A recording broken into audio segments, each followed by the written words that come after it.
বন্ধুরা, আজ আমি শেয়ার করছি সম্পূর্ণ আলু ফুলকপি কড়াইশুঁটি দিয়ে নিরামিষ একটা রেসিপি।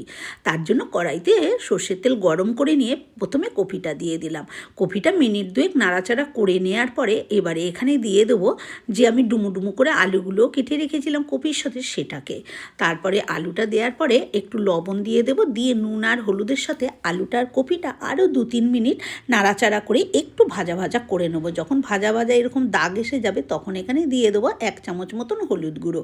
তারপরে হলুদের সাথে আলু কপিটাকে আবার একটু ভাজা ভাজা করে নেব, যাতে যতক্ষণে না এই হলুদের কাঁচা গন্ধ যায়। তারপরে দিয়ে দিলাম একটা বড় সাইজের টমেটো, আর দিয়ে দিলাম বেশ কিছুটা কড়াইশুঁটি।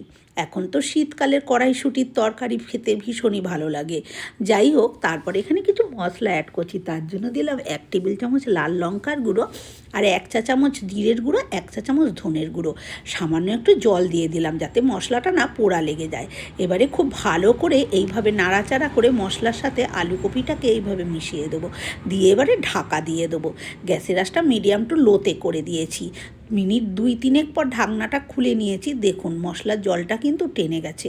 তাও আমি একটু নাড়াচাড়া করে নেবে, যেটুকু জল জল ভাব আছে পুরো টানিয়ে নেব। যখন সম্পূর্ণ জলটা এরকমভাবে টেনে গেছে তখন আমি দিয়ে দিলাম পরিমাণ মতন জল ঝোলের জন্য। ঝোলটা যে যেরকম পছন্দ করবেন সেই হিসেবে জলটা ব্যবহার করবেন। আমি যেরকম রাখবো আমি সেই হিসেবে এখানে জলটা ব্যবহার করেছি।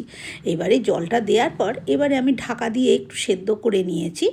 তারপরে ঢাকনাটা খুলে নিয়ে আমি ওপর থেকে একটু ধনেপাতা দিয়ে দিচ্ছি। এখন শীতের ধনেপাতা দিলে কিন্তু নিরামিষ তরকারির স্বাদ আরও বেশি সুন্দর হয়।